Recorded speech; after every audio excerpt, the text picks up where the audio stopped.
ऑफिसचा डबा म्हटलं की आपण थोडेफार तरी मसाले वापरतच असतो, पण माझ्या मिस्टरांचा डबा बनवताना मला एक चॅलेंज असतो, तो म्हणजे जरा पण मसाले न वापरता भाजी बनवायची. कारण त्यांना मसाल्याचं जेवण अजिबात आवडत नाही. आज मी इथे सांडग्याची भाजी बनवते. कढईमध्ये 1 चमचा तेल घातलं, 1 वाटी सांडगे चांगले भाजून घेतले.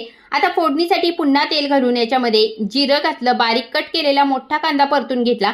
एक एक करून कढीपत्ता, टोमॅटो, आलं लसूण पेस्ट घालून परतून घेतलं. आता याच्यामध्ये हळद आणि फक्त लाल तिखट घालून परतून घेतलं. भाजलेला सांडगा घातला. यातले चमचाभर सांडगे मी खलबत्त्यामध्ये कुटून घेतले. याच्यामुळे भाजी आपली थोडीशी दाट होते.